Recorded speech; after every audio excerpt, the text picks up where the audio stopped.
కోరిన త్యాగధనుడు కేసీఆర్ గారు కరువు నేలల్లో సిరులు పండించి మరణ మృదంగాలు మోగిన చోట జీవకళ తెచ్చిన మానవీయ పరిపాలకుడు శ్రీ కేసీఆర్ గారు అవమానాలు సహించి తిట్లను శాతాలను భరించి ఆత్మగౌరవ పోరాటాన్ని గెలిపించి ఆకలి బాధలను మాయం చేసి తెలంగాణను అన్నపూర్ణగా భారతదేశంలో నిలిపిన మహానాయకుడు శ్రీ కేసీఆర్ గారు.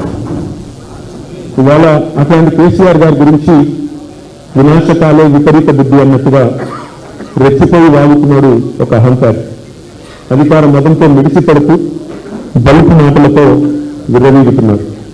పదే పదే సాగును కోరుతూ ఒక రాబందు మాదిరిగా రైతు బంధు కేసీఆర్ గారి గురించి అనరాని మాటలు అంటున్నాడు రేవంత్ రెడ్డి.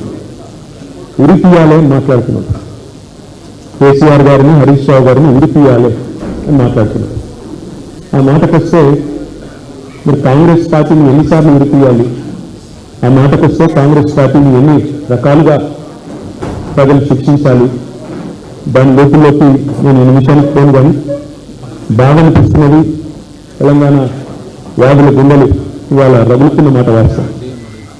ఏ తెలంగాణ కోసం అయితే పోరాటాలు చేసి ఆనాడు ఈరోజు ముఖ్యమంత్రిగా ఉన్న రేవంత్ రెడ్డి సమైక్యవాదుల సంఖ్యలు మోస్తున్నప్పుడు, సమైక్యవాదుల బూట్లకు పాలిష్ చేస్తున్నప్పుడు, ఏ తెలంగాణ గురించి అయితే కొట్లాడినామో, ఏ తెలంగాణ రావాలని చెప్పి పరితపించామో, ఇవాళ ఆ తెలంగాణ ఒక అల్పుడి చేతిలో, ఒక అర్భకుడి చేతిలో బాధనిపిస్తున్నది. ఆ తెలంగాణ ఒక అల్పుడి చేతిలో, ఒక అర్భకుడి చేతుల్లో రగిలిపోతున్నది. ఇది వాస్తవం. కానీ నా ప్రార్థన మీతో ఒకటే, అనేవాళ్ళు అవతల వాళ్ళు వాళ్ళకు ఒక స్థాయి ఉంటే మనం బాధపడాలి. కానీ ఎన్టీ రామారావు గారు, స్వర్గీయ నందమూరి తారక రామారావు గారు ఎప్పుడో చెప్పారు, అంగుష్ట మాత్రులు కుక్కమూతి పిందెలు కాంగ్రెస్ నాయకులు అని. నిజంగా ఇవాళ ఆ అంగుష్ట మాత్రుడు అనే పదానికి, అనే మాటకి అర్హుడెవడని ఉన్నాడంటే రేవంత్ రెడ్డికి మించిన వాడు ఎవడు లేడు. కుక్కమూతి పిందెలు అని కాంగ్రెస్ నాయకులను తారక రామారావు గారు అనేది ఖచ్చితంగా వారికి తగిన మాట అది. ఎందుకంటే ఒక్కసారి ఆలోచిస్తే నదీ జలాలు అని చెప్పి నిన్న చర్చ పెట్టారు. అసలు ఈ ముఖ్యమంత్రి గారికి బేసిన్లు తెలియదు, బేసిక్స్ అంతకంటే తెలియదు. దేవాదుల ఏ బేసిన్లో ఉంది అని అడిగే వ్యక్తి ఇరిగేషన్ మీద మాట్లాడుతూ అంటాడు. అట్లాగే ఆయన ముఖ్యమంత్రి అయిన తర్వాత వట్టెం పంప్ హౌస్ మునిగినా ఇంతవరకు కనీసం దాని మీద సమీక్ష చేయలేని అసమర్థుడు రేవంత్ రెడ్డి.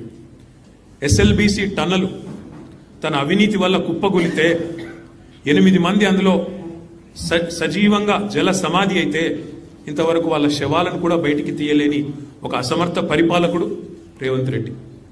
సుంకిశాల రిటైనింగ్ వాళ్ళు పేక మేడలాగా కుప్పకూలితే ఏ సంస్థనైతే నిర్మాణం చేస్తోందో ఆ సంస్థను బ్లాక్ లిస్ట్ చేయాలి అని నీ డిపార్ట్మెంట్ స్వయంగా సిఫారసు చేసినా దాన్ని అమలు చేయలేని అర్భకుడు రేవంత్ రెడ్డి.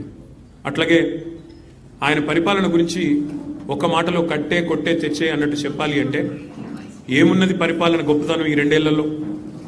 పేల్చివేతలు, కూల్చివేతలు, ఎగవేతలు.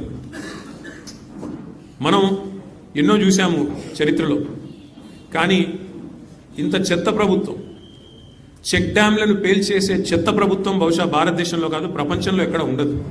ఎవరైనా నిర్మాణాలు చేస్తారు, మీరు విధ్వంసం తప్ప మీకేమి తెలియదు. పేల్చివేతలు ఎట్లా అయితే మేడిగడ్డను బాంబులతో పేల్చారో అట్లాగే ఇవాళ చెక్ డ్యాములు పటాకాలు పేల్చినట్టు పేలుస్తూ ఉన్నది కాంగ్రెస్ నాయకత్వం. దానికి వంతపాడుతున్నది ఈ దిక్కుమాలిన ప్రభుత్వం. కూల్చివేతలు, పేదల ఇల్లు కూల్చడం తప్ప ఒక ఇల్లు కట్టిన ముఖం లేదు మీకు 2 ఏళ్లలో. ఇక ఎగవేతల గురించి అయితే మిమ్మల్ని ఎన్నిసార్లు ఉరిదీయాలో తెలియదు. మరి ఉరిదీయాలి అని మాట్లాడుతున్నావు. నీ రాహుల్ గాంధీని ఉరిదీయాలి. ఎక్కడ? అశోక్ నగర్ నడి చౌరస్తాలో 2 లక్షల ఉద్యోగాలని చెప్పి మాట తప్పినందుకు రాహుల్ గాంధీని ఉరిదీయాలి. రైతులకు రుణమాఫీ చేస్తా అని చెప్పి మాట తప్పినందుకు వరంగల్లో రాహుల్ గాంధీని ఉరిదీయాలి.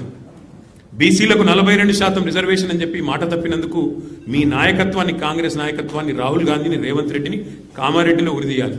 ఉరి తీసుకుంటూ పోతే 420 హామీలు ఎక్కొట్టినందుకు 420 సార్లను నీ 420 కాంగ్రెస్ పార్టీని ఉరిదీయాలి. కేసీఆర్ గారిని పట్టుకొని నోటికొచ్చినట్టు మాట్లాడుతూ, పనికిమాలిన చెత్తవాగుడు వాగుతూ, నిన్న శాసనసభలో ఆయన మాట్లాడిన మాట బాధ ఎక్కడ అంటే సరే, ముఖ్యమంత్రి ఒక అర్భకుడు, అంగుష్టమాత్రుడు, ఒక నికృష్టుడు, ఇవన్నీ మనకు తెలుసు. సర్వభ్రష్ట ప్రభుత్వానికి ఇవాళ అధినేత ఈ ముఖ్యమంత్రి. సర్వభ్రష్ట ప్రభుత్వం ఇది, ఈ రంగం ఆ రంగం అని కాదు. అన్ని రంగాల్లో అట్రఫ్లాప్ ప్రభుత్వం, సర్వత్రా విఫలమైన ప్రభుత్వం ఈ ప్రభుత్వం.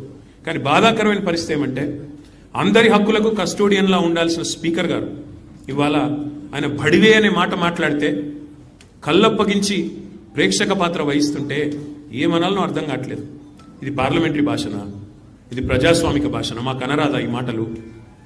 రేవంత్ రెడ్డి గారికి నేను చెప్తా ఉన్నా, నీకు ఒక భాషలో వచ్చేమో తిట్లు, మాకు 3-4 భాషల్లో వచ్చు.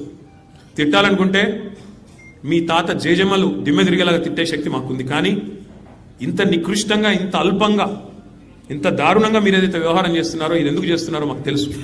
ఎందుకంటే మీ అజ్ఞానాన్ని కప్పిపుచ్చుకోవడానికి. నీకు ఐఐటికి IIITకి అంతరం తెలియదు. ఐఐటికి IIITకి అంతరమే తెలియదు నీకు.